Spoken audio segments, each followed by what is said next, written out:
Everyone's seen a German sniper. The image is burned into popular culture. The still figure in the rubble.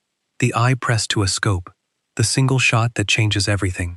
But almost no one has actually seen what happened to German snipers after Stalingrad. For years, the story of the Eastern Front sniper war was buried under the weight of the larger catastrophe, hidden behind statistics so staggering, so overwhelming, that the individual stories never got through. No analysis, no context, just myths until now. What you're about to hear is the real story of how Germany's most elite marksmen were forced to completely reinvent themselves after the worst military defeat in the nation's history. How they adapted their weapons, their tactics, their training, and their entire philosophy of war in real time while the Eastern Front collapsed around them, and how despite everything, some of them became more dangerous after Stalingrad than they had ever been before. If that sounds like something you want to understand, stay with this, because this goes deeper than you've heard before. And if you're new here, subscribe now, because this is exactly the kind of history we do. To understand what changed after Stalingrad, you need to understand what existed before it. And the honest answer is complicated. Germany entered the Second World War with a sniper program that was, by any reasonable measure, behind the curve. That statement surprises most people, but it's true. The Wehrmacht, the German army, had largely neglected precision marksmanship doctrine between the wars. There were cultural and institutional reasons for this. The dominant philosophy in German military thinking during the interwar period was built around speed, maneuver, combined arms integration, and the power of the coordinated unit. The blitzkrieg mentality that drove early German victories was fundamentally about overwhelming momentum, not careful, deliberate fire. Individual marksmanship was seen as a holdover from an older, slower style of war. Modern infantry would advance behind armor, suppress with volume of fire, and overwhelm positions through movement rather than precision. So when the war started, Germany didn't have a centralized, dedicated sniper school producing trained specialists the way the Soviet Union did. The Red Army had been building sniper culture and infrastructure since the early 1930s. Soviet snipers had schools, standardized programs, doctrinal manuals, and a political narrative around the concept of the skilled individual eliminating the enemy.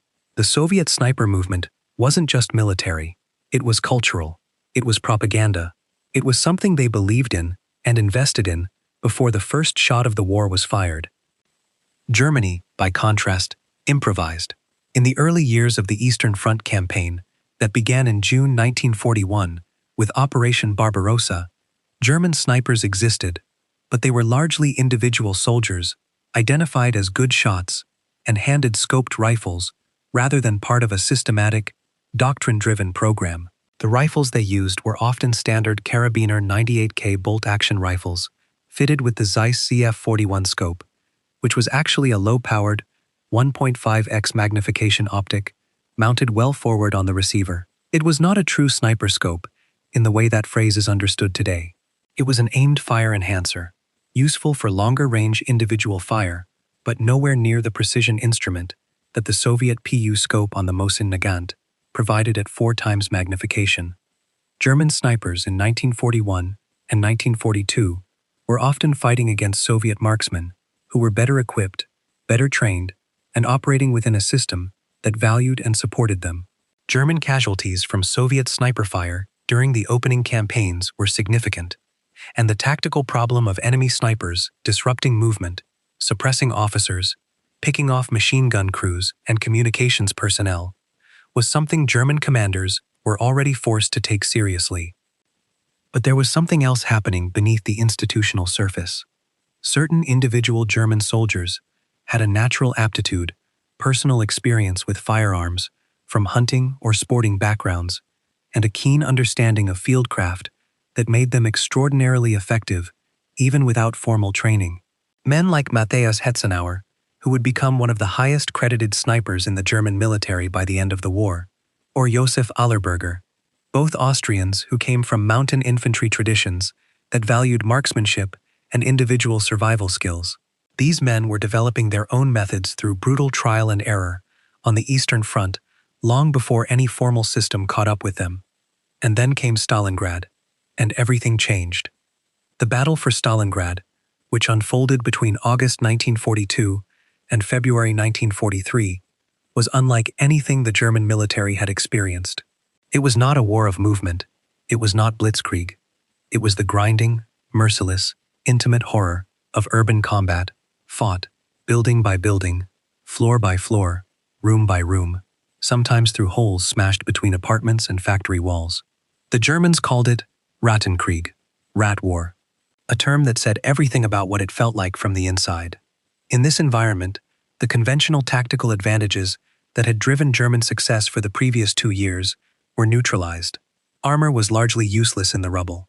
Artillery was as dangerous to the attacker as the defender at such close ranges. Air support became unreliable and imprecise in urban terrain. What mattered in Stalingrad was the ability of individual soldiers to survive, to observe, to control terrain, and to kill at ranges that rewarded patience and skill over speed and maneuver. This was sniper terrain, and the Soviets understood that before the Germans did. The Red Army deliberately turned Stalingrad into a sniper battlefield. They deployed trained specialists in large numbers, positioned them in the ruins with prepared hides, and used them systematically to suppress German movement, break up attacks, and destroy German officer and NCO leadership at the unit level. Soviet snipers, like Vasily Zaitsev, who became famous both during and after the war, operated within a network of trained marksmen who moved through the ruins with the kind of patience and cunning that conventional infantry couldn't counter. The effect on German forces was deeply corrosive. Officers became reluctant to expose themselves. Movements were suppressed. Casualty rates among key personnel were disproportionately high. The psychological pressure of knowing that a patient eye was watching from somewhere in the rubble was constant and exhausting. Germany's response in Stalingrad was reactive and improvised. They did have snipers in the city, and some of them were extremely effective. The famous duel stories, including the one involving Zaitsev and a supposed German master sniper, sometimes called Heinz Thorwald, have been disputed by historians, and the details are murky at best, but the broader reality of a sustained sniper contest within the city is well documented. German commanders began pulling their best shots from regular infantry units and deploying them specifically in counter-sniper roles. They began to understand, in the most brutal classroom imaginable, what a properly employed sniper could do and what it cost to not have a proper system to counter it. And then the army of the 6th Army surrendered on February 2, 1943. Over 330,000 German soldiers had been committed to the battle. Roughly 90,000 survived to walk into Soviet captivity, most of whom would never come home. The strategic situation on the Eastern Front had fundamentally changed. The momentum that had defined German operations since 1941 was gone. From this point forward, Germany was on the defensive, trading space for time, trying to bleed the Soviet advance and hold a front line that kept contracting toward the west. That shift, from attacker to defender, from maneuver to attrition, changed everything about how the German military needed to fight, and it changed, specifically and profoundly, what the German sniper needed to be. When you are attacking, a sniper is an asset of opportunity. He moves with the advance, targets key personnel, disrupts defenses, and creates openings. But when you are defending an enormous front, with insufficient manpower, against an enemy whose numbers keep growing, while yours keep shrinking, a sniper becomes something different entirely. He becomes a force multiplier of extraordinary value. A single trained marksman in a prepared defensive position can slow an enemy advance, disrupt reconnaissance, suppress forward observers, and force an attacking force to commit disproportionate resources to neutralizing a threat that weighs less than 100 kilograms and eats very little. The Wehrmacht understood this after Stalingrad. The question was how to build the system fast enough to matter. The first major institutional response came in 1943, with the expansion and standardization of sniper training. Before the war and in its early years, German sniper training had been fragmented. Different army groups and divisions handled it differently. Some units had formal selection processes. Others just identified good shots by word of mouth and handed them a scoped rifle. There was no single doctrinal source, no centralized school that all snipers passed through. no standardized curriculum. That began to change. The Army Sniper School at Zossen in Germany became increasingly important as a centralized training facility. Courses were expanded. The duration of training increased. The curriculum was revised to incorporate hard lessons from the Eastern Front, specifically from the experience of Stalingrad and the kind of urban and close-terrain warfare that had emerged there. The content wasn't just about shooting. It was about observation, concealment, stalking, fieldcraft, the ability to read terrain from a defensive perspective, and the psychology of patience. Germany was building, belatedly, but seriously, the kind of comprehensive sniper education system that the Soviets had already had for over a decade. Selection criteria also tightened. Not every soldier who could shoot was a sniper candidate. What the army was looking for after Stalingrad was a particular combination of qualities that went beyond marksmanship. Physical fitness and endurance were essential, because a sniper might spend 12 or 16 hours motionless in a hide position in freezing conditions before taking a single shot. Emotional stability and self-control were critical, because the isolation of the role and the stress of operating alone or in very small pairs behind or ahead of the main line required someone who didn't crack under pressure. Intelligence and situational awareness mattered enormously, because a sniper needed to read a battlefield, identify priority targets, understand enemy patterns, and make independent tactical decisions without immediate supervision. Hunting experience was prized. Men who had spent years stalking game in the forests and mountains of Bavaria, Austria, or the Carpathians came to the sniper role with instincts that couldn't easily be taught in a classroom. They understood wind, they understood animal behavior, and by extension human behavior in terrain. They understood the patience of waiting for the right shot and the discipline of not taking the wrong one. Joseph Allerberger, one of the most effective German snipers of the entire war, had exactly this background. He grew up in the Austrian Alps, was an experienced hunter before the war, and applied that mentality directly to the Eastern Front with remarkable effectiveness. What also changed after Stalingrad was the equipment. The ZF-41 scope that had been the standard German sniper optic was widely regarded, even within the German military, as inadequate. It magnified at 1.5 times. For aimed fire at moderate ranges, it was useful. For precision, long-range marksmanship, it was insufficient. German snipers who had encountered Soviet counterparts, armed with the PU scope or the PE scope, both providing substantially higher magnification, knew they were at a disadvantage in any duel that played out beyond 500 meters. The response was the development and distribution of better optic systems. The ZF-SID-F4 scope, providing 4 times magnification, became the primary standard for German snipers as production and distribution expanded through 1943 and 1944. The ZF-6, at 6 times magnification, was produced in smaller numbers for designated marksmen and longer-range specialists. The Dilatan scope, made by a different manufacturer, also entered service and was used on specific rifle configurations. The primary German sniper rifle throughout this period remained the Karabiner 98K, but it wasn't exactly the same weapon it had been.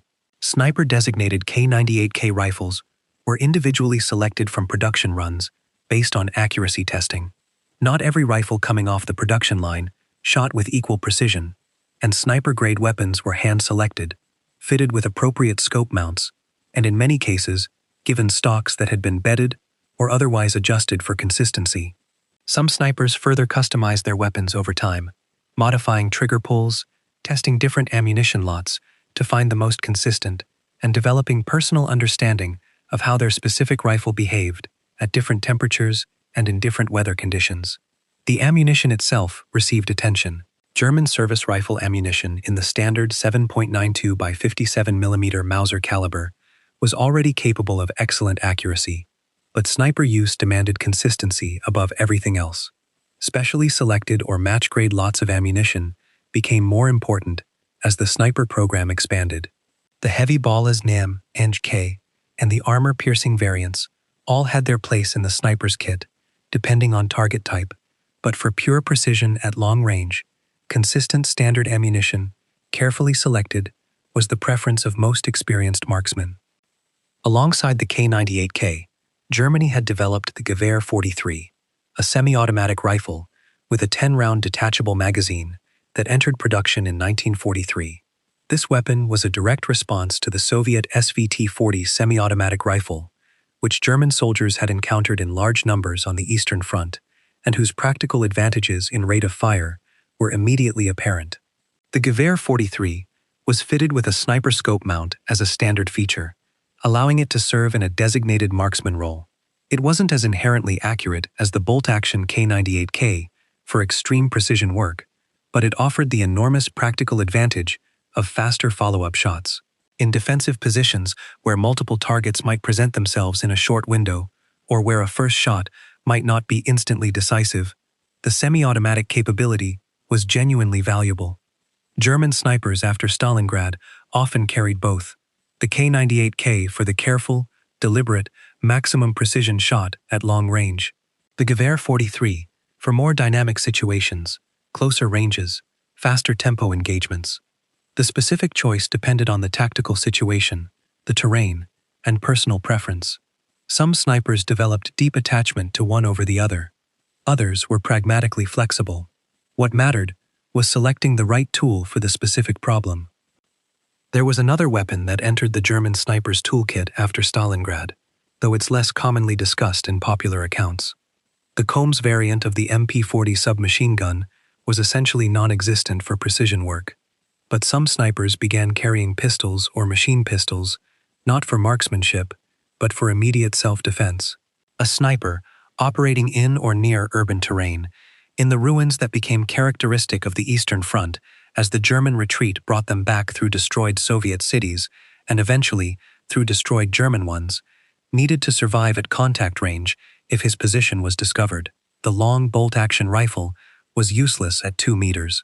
The presence of a secondary weapon capable of immediate close-range fire was simply a survival consideration. But it was tactics, more than any single piece of equipment, that truly transformed the German sniper after Stalingrad. The defensive pivot of 1943 required a complete reimagining of how snipers were deployed and what they were expected to achieve. The old conception of the sniper as someone who moved with advancing infantry and took targets of opportunity was replaced, not discarded entirely, but supplemented and in many cases superseded by the idea of the sniper as a permanent, deeply integrated element of the defensive position. In the new doctrine, snipers were assigned sectors of responsibility. A given length of front line or a specific depth of terrain would be understood as the operating area of a particular sniper pair. That pair would spend time before any engagement studying their ground thoroughly. They would identify avenues of approach, likely enemy observation posts, positions from which a Soviet forward artillery observer might operate, routes that enemy patrols would logically use, and locations where command personnel might expose themselves. They would build multiple prepared hides within their sector, not just one, because using a single position repeatedly was a guaranteed way to get killed. The Soviet sniper doctrine that German forces had learned to respect included systematic counter-sniper operations. If a German sniper fired from a position and killed a Soviet soldier, Soviet command would assign counter-snipers to locate and neutralize the threat.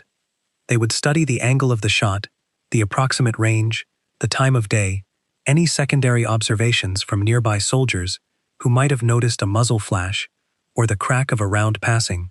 If the German sniper fired from the same position again, even 24 hours later, there was a meaningful chance a Soviet marksman was waiting with a pre-aimed weapon at exactly that spot. The response to this threat was constant positional variation. German snipers developed the habit of never using the same position twice in succession. After a shot, regardless of whether it was observed, they would move, sometimes only 30 or 40 meters, but to a completely different prepared hide that offered a different angle to the same sector. This made pattern analysis much harder for enemy counter-snipers and significantly reduced the risk of the classic counter-sniper technique of waiting for a second shot from a known location. Timing was also weaponized. The Eastern Front had distinct rhythms. Soviet supply movements happened at night. Patrols had predictable schedules in some sectors. Officer rotations, which involved vulnerable moments of visibility as personnel moved between positions, occurred at predictable times in units that hadn't thought carefully about their own security. German snipers after Stalingrad were trained to study these patterns with the patience of hunters, noting movements for days before engaging, identifying the moment of maximum vulnerability for priority targets, and exploiting that moment with a shot carefully prepared and tested at the appropriate range. Priority targeting was itself a sophisticated discipline that evolved considerably after 1943. Earlier in the war, German snipers might take any available target at an appropriate range. Ordinary soldiers who exposed themselves were legitimate marks. But as the war progressed and the calculation of German resources became more desperate, the value of a single sniper's bullet had to be weighed more carefully. Each shot exposed the shooter's position to some degree. Each engagement risked counter-fire, counter-sniper operations, or tactical adjustment by the enemy. The sniper who fired 40 rounds to kill 40 anonymous privates created 40 chances for his own detection and elimination. The sniper who waited, sometimes for hours or days, for the appearance of a Soviet artillery forward observer, a political commissar, an engineering officer assessing river crossing options, or a radio operator whose position connected him to command, could potentially, with a single shot, disrupt enemy operations at a scale far exceeding the cost of that bullet. This calculation became more explicit in German sniper training after Stalingrad. Target priority hierarchies were taught and discussed. Officers were always priority targets, particularly those who appeared to be issuing orders or conducting reconnaissance. Weapons crew chiefs, machine gunners and their aiming personnel, mortar spotters, anti-tank gun crews, all represented high-value targets because their loss created capability gaps that took time to fill. Snipers and counter-snipers on the enemy side were obvious priority targets because eliminating them protected German infantry from the same kind of attrition being applied to the Soviets. Forward observers and communications personnel were perhaps the most valuable category of all. A Soviet artillery forward observer could, with a single radio transmission, bring down a barrage that killed dozens of German soldiers. Locating and eliminating that observer before he could adjust fire saved lives at a ratio vastly disproportionate to the single round expended. German snipers became increasingly skilled at reading the signatures that identified these personnel in the field. The way an observer moved carefully from position to position.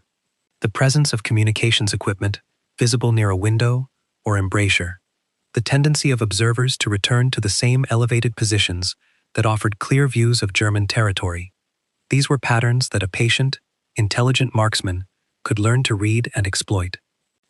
The pairing system that became standard after Stalingrad deserves particular attention. Earlier in the war, some German snipers had operated alone, a practice that offered certain advantages in terms of concealment and flexibility, but created serious problems in terms of security and observation. Two eyes see things that one eye misses. When one man is occupied with looking through a scope and controlling breathing for a precise shot, he is essentially blind to everything except his target. The partner, armed with binoculars and a secondary weapon, watched everything else. He monitored the flanks, identified targets, estimated ranges, watched for enemy counter-snipers setting up, and maintained awareness of the broader tactical situation.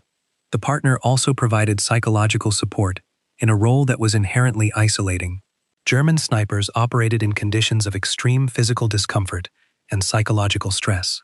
Lying motionless in a hide for hours, in temperatures that frequently dropped below -20 Celsius on the Russian steppe, required mental discipline that most soldiers didn't have.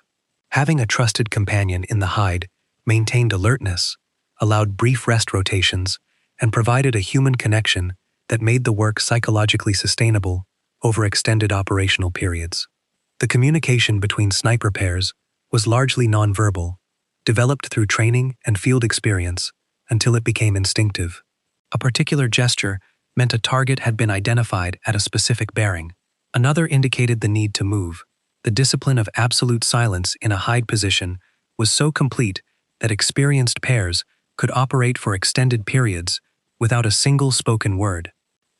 The Eastern Front's geography also shaped German sniper adaptation in ways that are often overlooked. Stalingrad had been urban terrain, but the retreat from Stalingrad and the subsequent back and forth of the 1943 and 1944 campaigns brought German forces through an extraordinarily varied landscape. The open steppe of southern Russia offered different challenges than the forests of Byelorussia. The urban ruins of Kharkov or Smolensk presented different problems than the agricultural terrain of Ukraine. The Carpathian Mountains, which became significant as the front moved westward, created yet another entirely different operational environment. German snipers adapted to each of these environments in specific ways. On the open steppe, where concealment was minimal and distances were vast, the emphasis was on camouflage of the highest order. A man lying in tall grass has no hard cover and no convenient ruins to disappear into. His only protection is his invisibility. German snipers operating in steppe terrain became extraordinarily skilled at the construction of impromptu camouflage, using locally available materials to break up the human outline and eliminate shadows and movement that would catch a Soviet observer's eye. The ghillie suit concept, a garment constructed from natural materials to blend with the surrounding vegetation, was not a German invention, but German snipers developed their own variations that were specifically adapted to the dominant vegetative and seasonal conditions of the Eastern Front. Seasonal adaptation was itself a major technical challenge. The Eastern Front experienced temperature swings of 80 degrees Celsius or more, between the worst of the Russian winter and the height of a Ukrainian summer. This wasn't merely a comfort issue, it affected everything about how a sniper operated. In winter, white camouflage smocks over standard field gray uniforms provided basic concealment in snow, but the maintenance of the actual weapon, in extreme cold, required specific knowledge. Rifle lubricants that performed well in temperate conditions could solidify at -30 Celsius, slowing the bolt and preventing reliable chambering and extraction.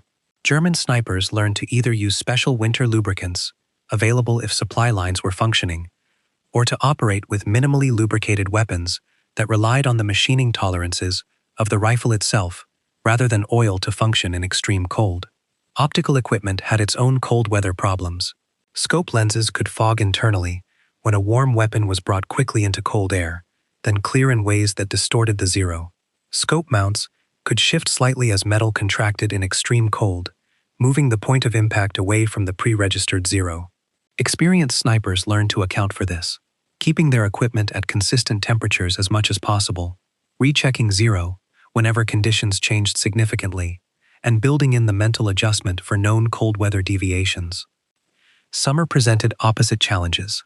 Heat mirage, the visual distortion caused by air rising from sun-heated ground, could make precise aim at long ranges almost impossible during the hottest parts of the day. Experienced snipers adjusted their operational tempo accordingly, working in the early morning and late afternoon hours, when temperature gradients were less extreme and mirage was manageable.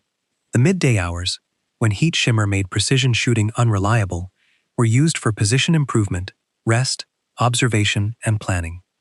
The urban ruins that German forces increasingly encountered as their retreat brought them back through previously destroyed Soviet cities, created a distinctive and deadly operational environment.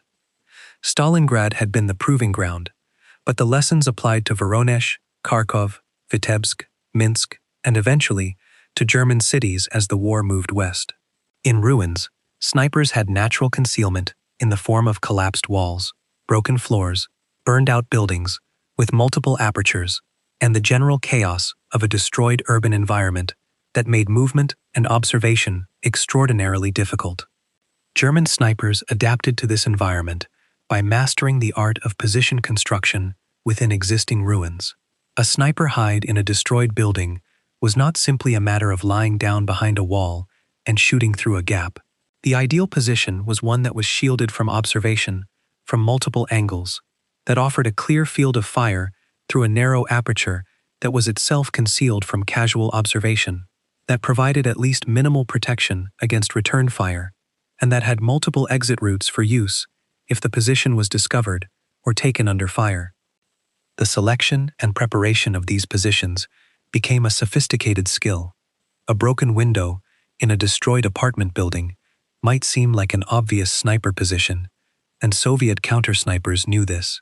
The most effective German snipers learned to operate from positions that were genuinely counterintuitive, from basement apertures that offered unexpected angles, from within piles of rubble that seemed too unstable or exposed to be useful, from positions that were accessible only through internal routes, through collapsed buildings, rather than through doors or windows visible to the enemy. The very irrationality of the position was its protection. Loophole construction was another skill that developed significantly. A loophole is a small, carefully prepared opening in a wall through which a weapon can be aimed without exposing the shooter's body. In existing ruins, natural loopholes already existed in abundance, but they were also known and watched by the enemy. Creating new loopholes in walls that appeared intact from the outside, carefully done over time, with minimal noise and debris disturbance, created firing positions that the enemy hadn't catalogued and wasn't watching. The darkness behind a small loophole made the muzzle flash difficult to observe even in daylight, and the flash could be further suppressed with carefully arranged screening materials. Muzzle blast and flash management became increasingly important as the war went on, and Soviet counter-sniper capability improved. The sharp crack of a rifle shot in ruins echoed off multiple surfaces, making precise location by sound alone difficult. But sustained engagement from the same position, particularly at night, when muzzle flash was visible, could and did lead to precise counterfire. German snipers learned to limit their engagements, to take no more shots from any single position than the situation absolutely required, and to use the acoustic environment of urban terrain to make sound location as difficult as possible. There is another dimension of post-Stalingrad German sniper adaptation that goes beyond equipment and tactics, and that is the psychological and doctrinal understanding of what a sniper was supposed to accomplish at the operational level. The old conception of the sniper as an individual asset, a man who killed enemy soldiers with precision and provided a certain tactical benefit, gave way to a more sophisticated understanding of snipers as an integrated system that shaped the battlefield in ways that went beyond the immediate body count. This shift reflected lessons that German commanders had learned, partly from their own experience and partly from careful observation of how Soviet sniper doctrine actually worked in practice. A sniper doesn't just kill, he creates uncertainty. When enemy soldiers know that precise fire is possible from concealed positions at any point in their sector, they become cautious. They move differently. They expose themselves less. They think before standing up to look over a parapet. They avoid windows during daylight. They change their routes between positions. All of this caution imposes a cost in time, efficiency, and operational tempo that far exceeds the direct toll of the sniper's bullets. A single well-positioned German sniper pair could, by taking careful and selective shots over a period of days, effectively freeze the movement of an entire Soviet company within a sector.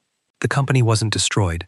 Its soldiers were alive, but they were suppressed, cautious, spending their energy on self-protection rather than on aggressive action. This understanding led to deliberate positioning of snipers to achieve specific operational effects rather than simply to maximize kills. A sniper pair placed to cover a river crossing point could deny that crossing to enemy reconnaissance for days without firing a single shot, simply by its known presence, if the Germans allowed that presence to become known through a single well-placed engagement. A pair positioned to cover the approaches to a command position could prevent forward observers from getting into position to adjust artillery, delaying or disrupting an enemy attack at its planning stage rather than responding to it after it had begun. German snipers also became increasingly involved in what would today be called intelligence gathering and reconnaissance. Their training in fieldcraft, observation, and patience made them natural collectors of tactical intelligence. A sniper pair spending 3 days in a static hide position, observing a section of Soviet-held terrain, would accumulate detailed knowledge of enemy movement patterns, position locations, vehicle routes, supply schedules, and the general state of organization in the opposing unit. This information, reported back to battalion or regimental intelligence sections, was genuinely valuable and complemented what could be learned from aerial observation or prisoner interrogation. Some German snipers operated specifically in this dual reconnaissance and engagement role, with explicit instructions to prioritize intelligence collection over engagement, except when high-value targets presented themselves. These individuals needed to resist the natural temptation to shoot every target that appeared, understanding that maintaining their position's concealment was more valuable over the duration of an operation than the short-term gain of a single casualty. The psychological burden of this restrained approach was real and sometimes overwhelming.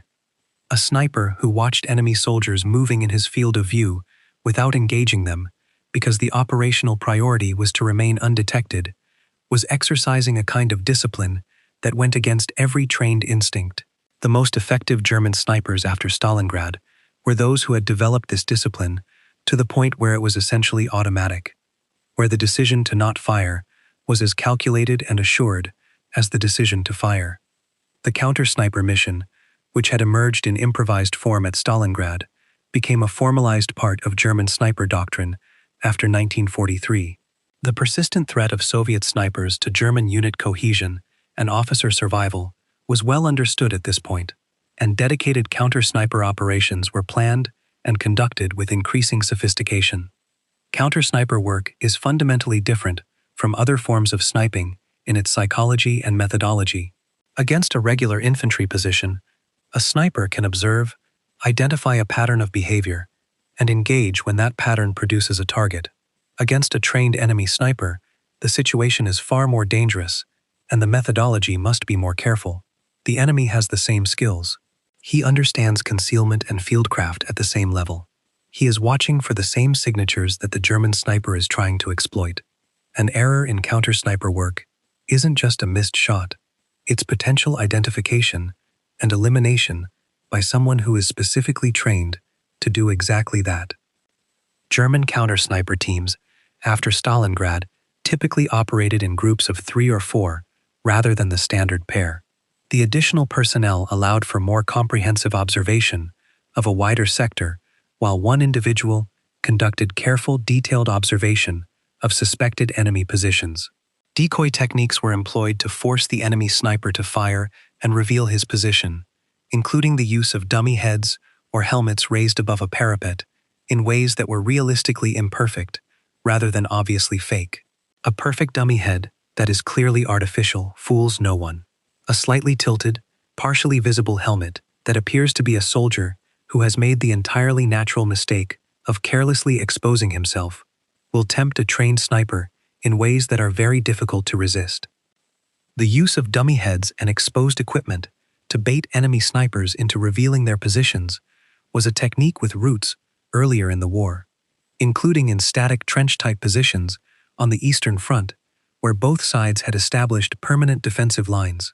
After Stalingrad, as German forces increasingly occupied defensive positions for extended periods rather than advancing, these techniques became standard rather than exceptional. Locating a Soviet sniper who had just fired required the coordination of multiple observers.